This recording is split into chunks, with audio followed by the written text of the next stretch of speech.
Hi, welcome to another edition of Sounding Off on Soccer here with Pittsburgh Soccer Now. This is John Krasinski, Pittsburgh Soccer Now. I'm very excited about this episode. I'm excited about every episode. I seem like I say that every time I start the podcast, but hey, why not? Because the Pitt Panthers are in the College Cup. That's right. For the second time in 3 years, the Panthers are there, and for the second time in 3 years, they're going to play a juicy matchup against the University, Indiana University. What a great matchup. Pitt and Indiana, too. Really, Indiana is, if you want to talk blue bloods, excuse me, for college men's soccer, you can't go any further than look at Indiana University. And they've been there how many times? This is the 22nd time in the 50-year history of their soccer program that they've made it to the College Cup. So Pitt definitely will have their hands full, although both teams, very interesting twist and scenario, both teams were not highly favored, at least at the beginning of the NCAA tournament. But I'm sure every team that every club that took them on definitely had to think about the pedigree, the coaches, Todd Yeagley, and Jay Vidovich at Pitt. And of course, for Jay Vidovich at Pitt, beating Portland on Sunday, what a big win. It wasn't their best performance. They couldn't finish, but their perseverance got them to the finish line, and they pulled it off. And for Jay Vidovich, it's his seventh season at Pitt, and he's propelled the program from the bottom of the ACC to the top. They're one of the best teams in the country. 4 straight NCAA appearances. As I said, 2 College Cups in 3 seasons, really, almost 2 College Cups in 2 years, if you count the fact that they extended the 2021 season. So, but we have a very special guest coming on here on the podcast, Devon Kerr, who many Pittsburgh Riverhounds fans may know as the lead analyst for the USL Championship. He's also lead analyst for the ACC Network. He's going to be joining me, and we're going to preview this match. Very looking forward to this segment with Devon Kerr. All right, joining me now is Devon Kerr. Devon, familiar face for Pittsburgh soccer fans, because when you're Riverhound, seems like Riverhound's always a big broadcast for the USL Championship team, and you're the lead analyst there, and of course ACC Network, and now ESPNU. Devon, you're in Cary, North Carolina. It's a whirlwind, I'm sure, for you. So, first of all, I really appreciate your time. I know it's precious, and just appreciate having you on. John, no worries, brother. Thanks for having me. We've got stable weather at the moment, though this front moving in, we'll just say that the Nebraska boy has let the Florida blood thin a little bit, and I'm not so sure how warm I'm going to be over the next couple of days. So fingers crossed that we get good weather for the boys on Friday. I didn't realize you were a Nebraska guy, but that's pretty. Yeah, born and raised Omaha, man. Oh man. All right. Wow. So, this is in a very interesting college soccer season, and I found it fascinating. I've kept my eye on Pitt, obviously here in Pittsburgh, all the way through, but just in just had in the back of my mind, even though they've had some bumps in the road, I just think with Jay Vidovich, with the team, with the leadership on that roster, that no matter where they were, if they got into the NCAA tournament, that they could get to this point and even win the whole thing. What are your thoughts on Pitt right now as they head into the College Cup?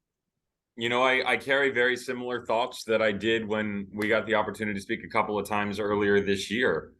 It's one of the best teams in college soccer when they want to be, right? They got to be healthy first off, and they've gotten there. They need regularity within their lineups. They've finally gotten there. We've seen a lot of teams around the country that have struggled with that. Clemson, the former national title holder, they bowed out because they couldn't get healthy and they couldn't get the same chemistry going that they had last season. That's what Vidovich has been looking for. So whether it's finding his midfield pairing, which it looks like he's done, little tweak last game, or the front line, which like he's done. Obviously, we've had Van der Sar in goal the entire year, but most importantly, the back line. Coming into this season, the biggest question was going to be not just who the goalkeeper was going to be, but could everybody group together? Because, okay, Van der Sar is going to go in goal, but you've got 5 new faces on the back line. And then as the season went on, we ran a stat going into the Clemson game. You're 10, 12 games into the season. They had played like 8 unique lineups on the back line. not different lineups, unique.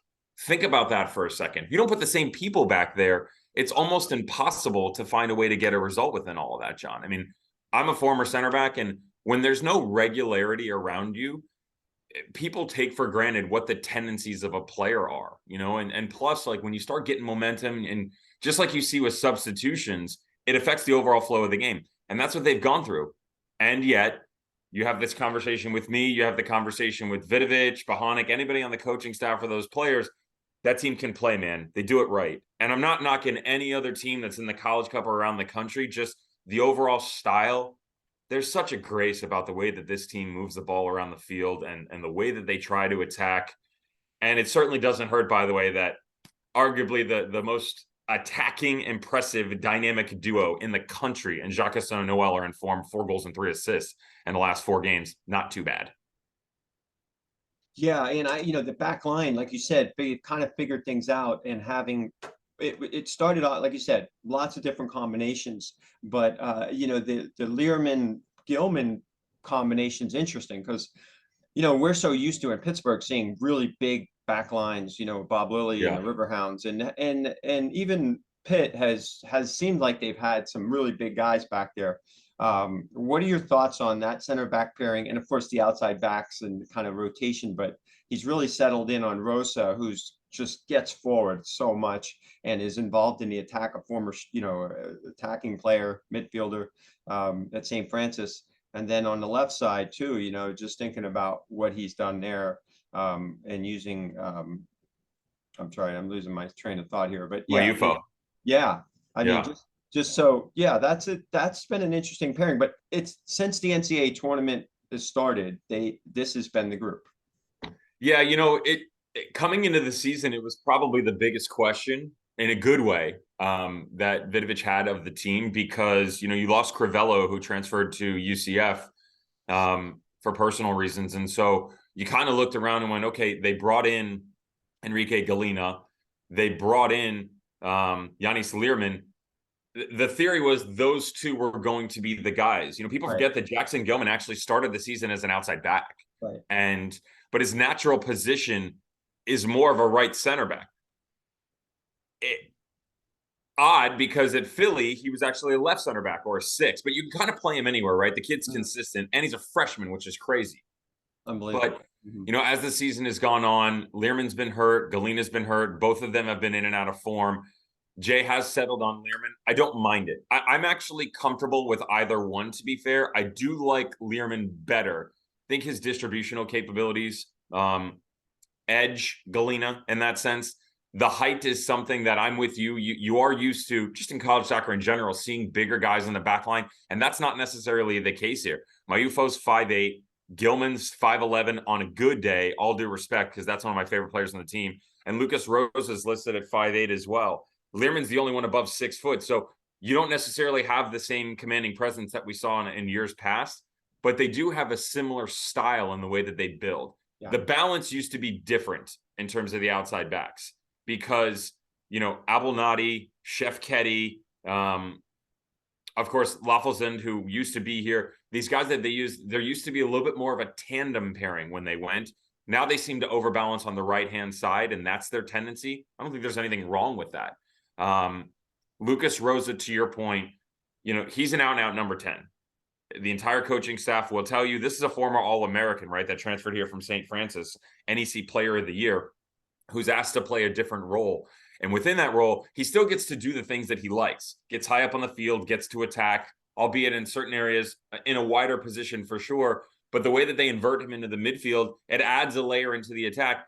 It also takes some of the pressure off the front line because you get guys, again, he's gotten players headed in the right direction right now. So move away from Noel and Jacques.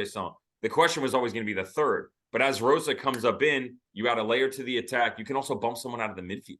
So you get Mirkovic into a higher position that allows you to distribute. I mean, that guy, one of the best in the nation about dishing it off, or the hockey assist, if you will.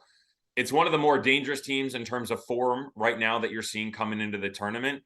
And I've said it all season long that if this team, if they can get everything going, they are to be feared. And it starts at the back line, to your point, with the defense, and it just continues to move forward. What are your thoughts on? I mean, the Portland game, they seem to struggle in terms of finishing, and they've gone through many times this season where that's been the case, where they look fantastic on the ball, their distribution, their movement, everything's great, and then they get in that final third, and maybe that just the either the last pass, or they sometimes it looks like they're trying to get too cute, or is it just a matter of just they need to finish better in those opportunities? And then it seems like when it all clicks, is it a thing where it's just their expected goals? I don't even know if the NCAA keeps track of expected goals, but I would imagine theirs has got to be at the top. So the NCAA itself does not track that as a public statistic. It is something that you can kind of compute behind the scenes with the numbers. In terms of the Portland game, 32 shots, 11 on target. They created, man. I understand that it went longer than they wanted to, but they created. That's the most important thing. People also forget that the travel that's involved on these guys, it's simple to think, okay, great. They've hit the knockout rounds and there's rest, and repeat. But there's, I believe, 11 days between the UVA, because they got knocked out early in the ACC tournament, 11 days between that game and the Cleveland State game. But I just pulled it up. I'm looking at it right now, John. Think about this. You're at home against Cleveland State on the 17th. 3 days later, 2 days rest. You got to go to Akron, play a really good Akron team. And then you got to go back on the road a week later. It's easy to think, oh, they've got a week. You're still playing 3 games in 10 days. Like, that's the human body, especially in this day and age, like all the science that we know and everything that goes on into the body in general, yet alone these young men, because they're still going to class and stuff. 3 games in 10 days is not a very feasible thing. And then you turn around and you get one a week later. 4 in 2 weeks overall. It's very difficult schedule. And then it's the actual competition. Akron, especially Kentucky. Kentucky, one of the best teams in the country for sure. They deserve the #1 moniker. Johan Sedergren has done such a good job there. So just the attrition in general is a difficult thing. And yeah, there's style points for this team. This team doesn't just like to win. They like to win pretty. That's okay. That's why they produce for the most of their games. And it's not always going to be a 3 or 4-0 win. You're in the NCAA tournament. Actually, back up. The NCAA in general, coaches will tell you, it is difficult to win games. Gone are the days where you're just smacking teams around and going winning 6-7-0, Right. 4-5-0 on a regular basis. It's a grind. Then you add in ACC, then add an ACC tournament. And all of a sudden, you're making a run in the College Cup.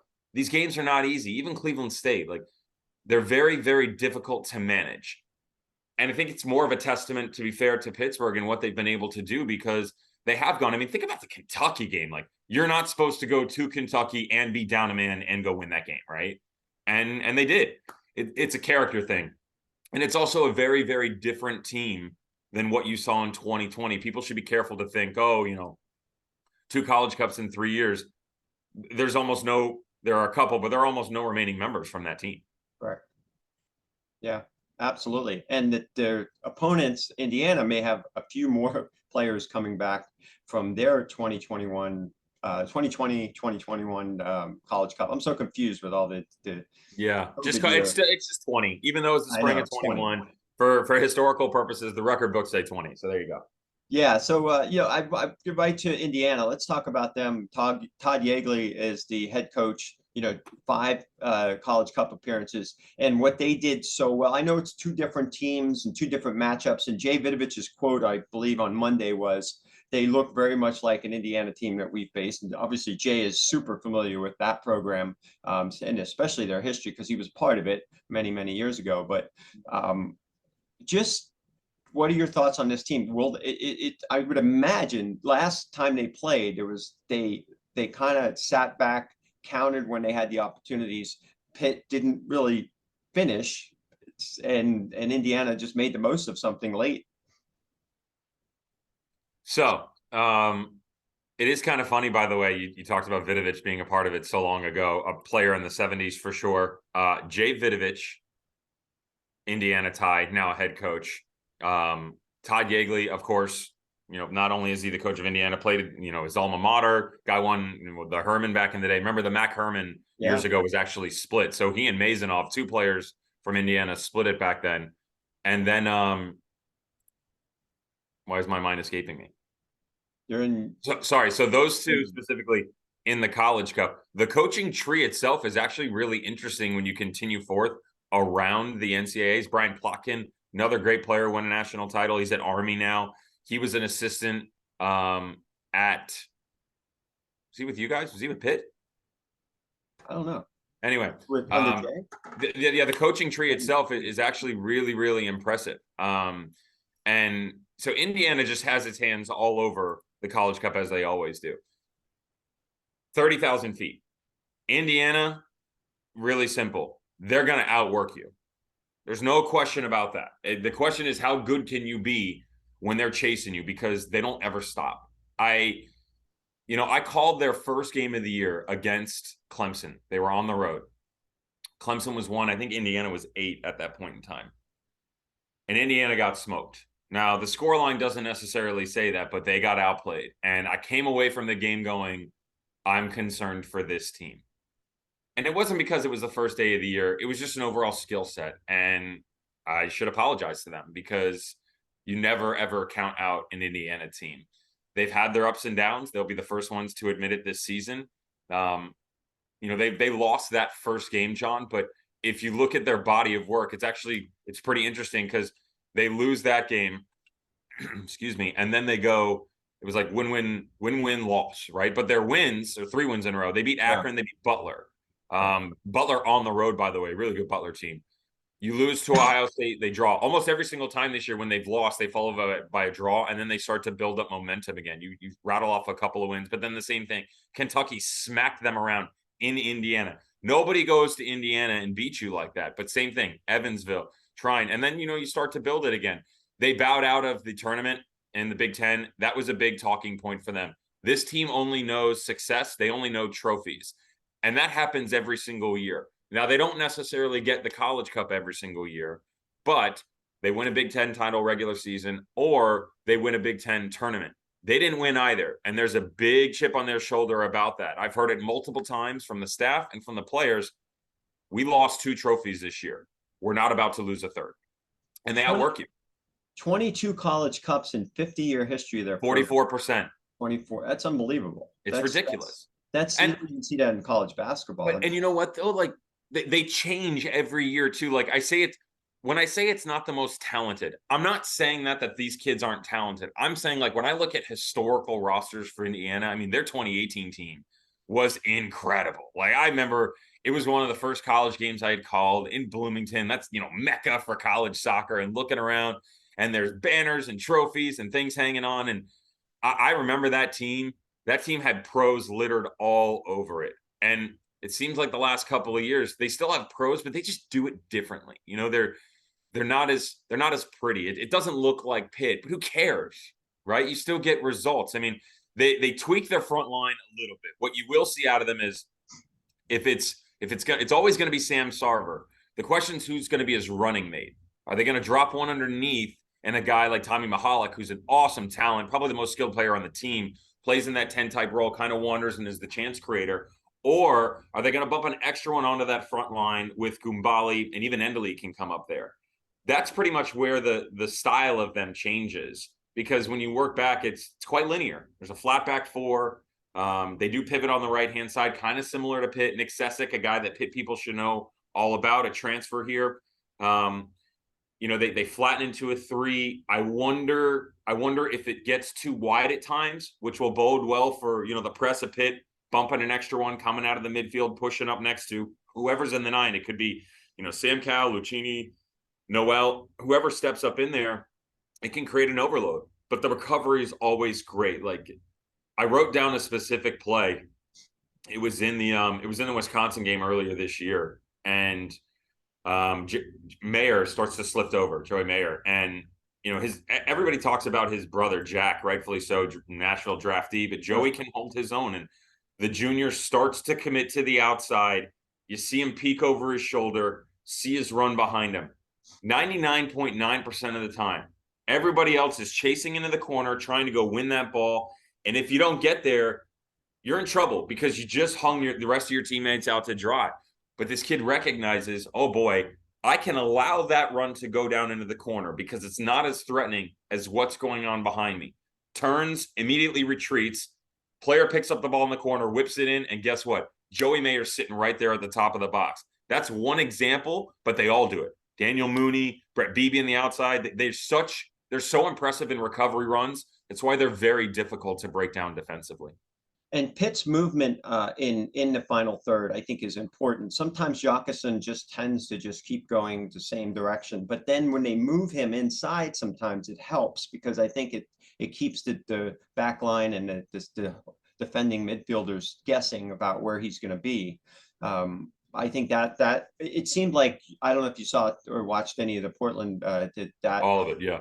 Yeah, I mean, it just seemed like for long stretches he disappeared in the match, and Pitt can't afford to have one of its most dynamic players disappear. That left side, though, that rotation, whether it's Lucchini, Almeida, Almeida helping out up top with alongside Noel. I mean, it's just such a unique grouping, and Pitt and Mikey Sullivan, another one. Just what I think Jay is just going to have to figure out what will work best. I'm sure he has a good idea of what that will be.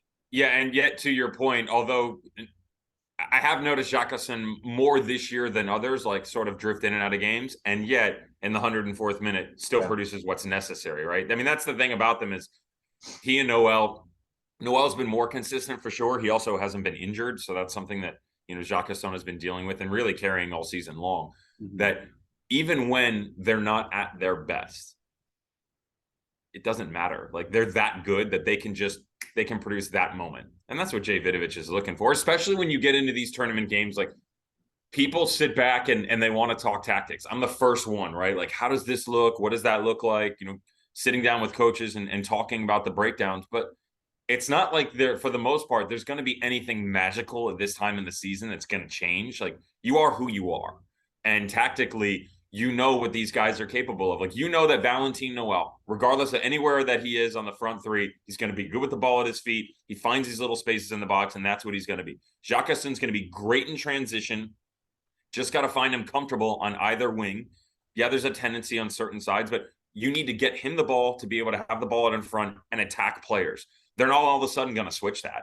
Right. Indiana knows that. And so just at this point in time, you reach like you do at any level, how efficient can you be within your own ways to go and break down the opponent? All right. So we are a little bit limited on time, but I want to ask you just maybe within a minute or less, what are your thoughts on the other matchup, just so that we have some sense of an idea of what to expect with the ACC Syracuse, who Pitt did not see this year, and Creighton?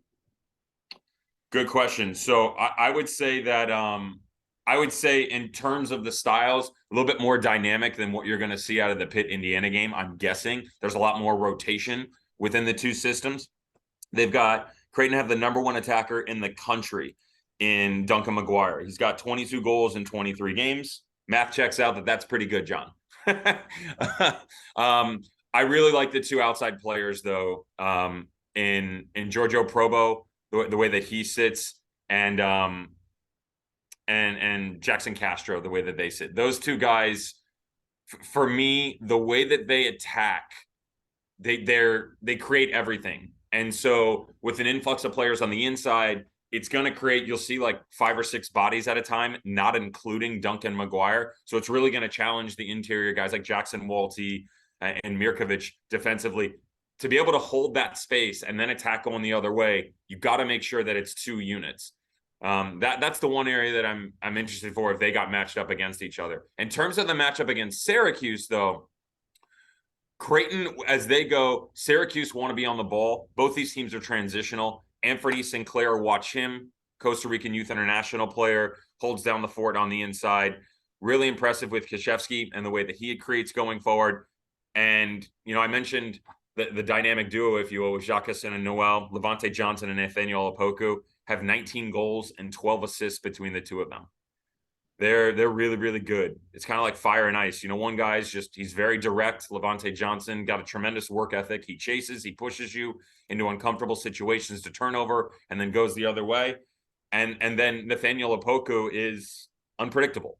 He's difficult, but he's amazing. I say difficult in that he makes you work in a different way than Johnson does. Tactically, he makes you think a little bit more. They play in a flat back three that still sends numbers.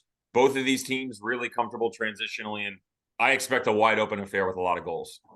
Wow. Well, I would say then you got three teams that have never lifted the College Cup, and then you have one that's just has this storied tradition, and those three teams all seem like the more dynamic. Not that Indiana's not capable. They just, like you said, they'll just outwork every team that they play. So I think it's gonna be a fascinating College Cup. Going to be a lot of really good storylines. Your knowledge is just. I'm just so glad I was able to have you for 20 minutes or so. Appreciate I know you got a busy weekend, and just your thoughts on this College Cup being back, and for Pitt fans to be able to go and be part of it. It should be a pretty exciting weekend in North Carolina. Yeah, come and hang out. It's a spectacle. It is really, really cool.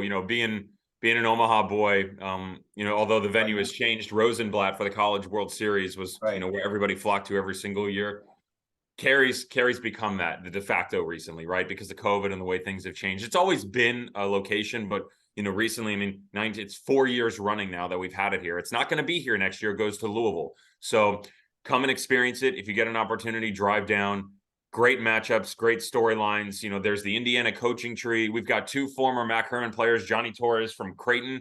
He won it in the mid-90s. I used to go watch him play. I ball boyed for Johnny Torres when he played for the Miami Fusion. Like, that's how cool this is for me, right? Cool. And then you've got Indiana, who seem to make it every single season. Jay Vidovich, who's won one. He's got his team back, and a Creighton team that they're right there. And then Ian McIntyre, who they want to get back. The 2015-16 years that were so good for them. They've reloaded. He's brought in a ton of transfers, and yet I've sat and had dinner with these kids. They are incredible young men, storylines galore, good teams, well deserved to be here, and I can't wait to watch them play.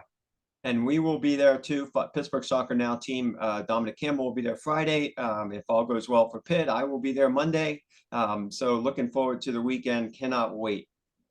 Devon, thanks again for joining me on Sounding Off on Soccer. As always, I have like a million things I want to pick your brain about in the off season. So maybe we'll get back together in January or so, sometime around there.